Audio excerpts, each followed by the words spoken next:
இன்றைக்கி நம்மளோட சேனலில் நம்ம செய்ய போகிற ரெசிபி என்னென்னா வாழைத்தண்டை பொரியல் தான். ஸோ அதுக்காக நான் வந்து ஒரு வாழைத்தண்டை வந்து எடுத்திருக்கேன். இந்த மேலே இருக்க பார்ட்டெல்லாம் நமக்கு தேவையில்லாதது, உள்ளே இருக்க தண்டு மட்டும்தான் நம்ம யூஸ் பண்ணணும்.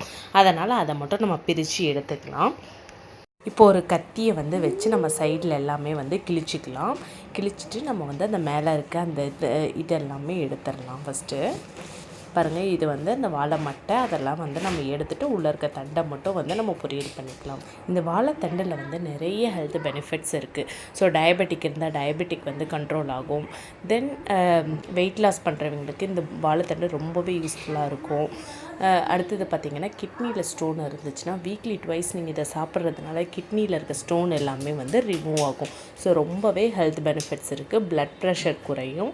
அதனால் மறக்காமல் இதை எல்லாருமே வந்து வீக்லி ஒன்ஸாவது அட்லீஸ்ட் எடுத்துக்க ட்ரை பண்ணுங்கள்.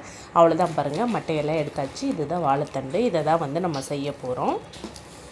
இப்போ அந்த மட்டை எல்லாத்தையும் நம்ம எடுத்து போட்டுடலாம். பக்கத்துலேயே நான் கொஞ்சம் தண்ணி வச்சுருக்கேன். ஏன் அப்படின்னா, வாழைத்தண்டை எப்போவுமே கட் பண்ணிவிட்டு தண்ணியில் தான் போடணும், இல்லைன்னா வந்து டக்குன்னு கருத்துடும். அதனால் பக்கத்தில் எப்போவும் தண்ணி வச்சுட்டு கட் பண்ணுங்கள்.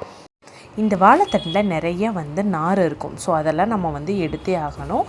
இல்லைன்னா நமக்கு வந்து சாப்பிடும்போது வாயில் அதிகமாக வந்து நார் வந்து கடிப்படும். இப்போ பாருங்கள், அதை வெட்டும் போது அதில் கத்தியிலேயே பாருங்கள் எவ்வளோ நார் வருதுன்னு. நம்ம இந்த அளவுக்கு வந்து இப்படி கட்டிலியில் கட் பண்ணும் போதே வந்து அது வந்து நமக்கு நார் வந்து கிடைக்கும். அது மட்டும் இல்லாமல் நமக்கு வந்து கையிலையும் அதை வந்து எடுக்கலாம். நான் அதை காட்டுறேன் எப்படின்னு. ஃபஸ்ட்டு இதை மட்டும் கட் பண்ணி எடுத்துகிட்டு வந்துடலாம்.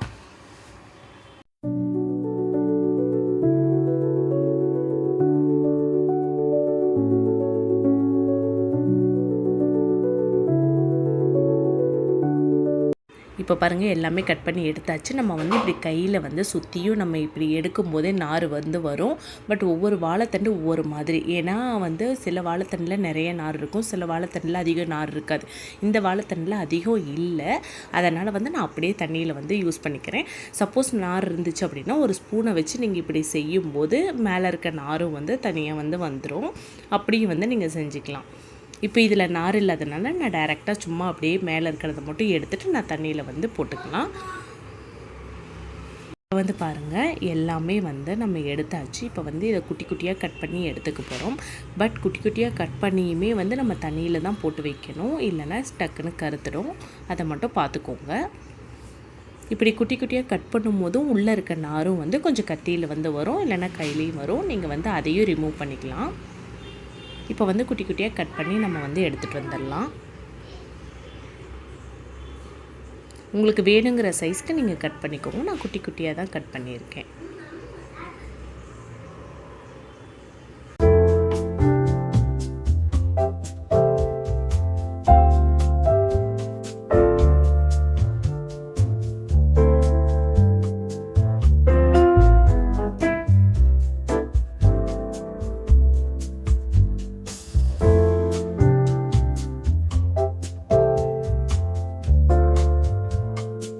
இப்போ பாருங்கள், எல்லாமே கட் பண்ணியாச்சு. இப்போ வந்து நம்ம பொரியல் பண்ணி எடுத்துக்கலாம். அதுக்காக நான் ஒரு கடாயை அடுப்பில் வச்சுருக்கேன். அதை வந்து ஃப்ளேம் ஆன் பண்ணி விட்டுட்டு கொஞ்சமாக வந்து எண்ணெய் வந்து ஊற்றிக்கலாம். எண்ணெய் காயட்டும். எண்ணெய் காஞ்சதும் கொஞ்சமாக கடுகு வந்து ஆட் பண்ணிக்கலாம்.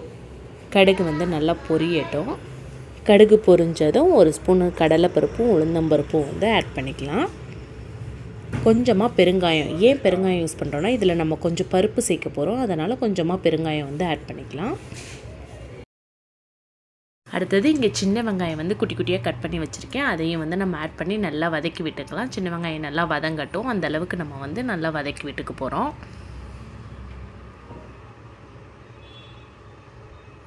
இப்போ பாருங்கள், சின்ன வெங்காயம் நல்லா வதங்கிடுச்சு. இப்போ வந்து நம்ம கட் பண்ணி வச்சுருந்த வாழைத்தண்டை எடுத்து அதில் வந்து நம்ம போட்டுக்கலாம்.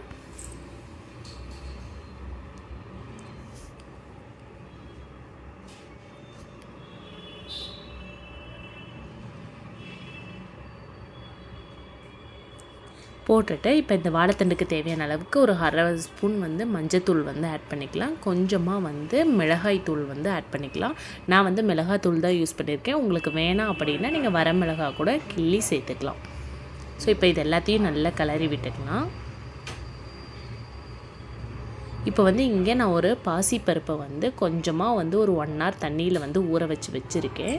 அதை வந்து நம்ம இதோட ஆட் பண்ணி அந்த தண்ணியோடையே வந்து ஆட் பண்ணிக்கலாம். இந்த தண்ணி மட்டும் இதுக்கு வந்து போதும். இதுக்கு மேலே தண்ணி வந்து ஊற்ற வேண்டாம். இதுலேயே நல்லா வந்து பருப்பும் சரி வாழைத்தண்டும் நல்லாவே வெந்துடும்.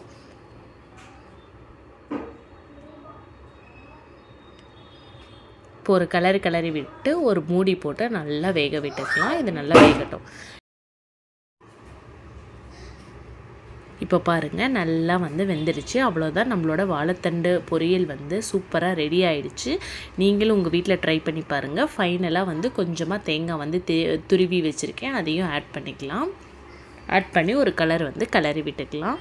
இது வந்து பருப்பு சேர்த்துருக்கிறதுனால ரொம்பவே டேஸ்ட்டாக இருக்கும். நீங்களும் உங்கள் வீட்டில் செஞ்சு பாருங்கள். செஞ்சு பார்த்துட்டு எப்படி இருக்குது அப்படின்னு மறக்காமல் கமெண்ட் பண்ணுங்கள். இந்த வீடியோ உங்களுக்கு பிடிச்சிருந்துச்சு அப்படின்னா லைக் பண்ணுங்கள், ஷேர் பண்ணுங்கள், சப்ஸ்கிரைப் பண்ணுங்கள். மறக்காமல் பெல் ஐக்கானை கிளிக் பண்ணிக்கோங்க.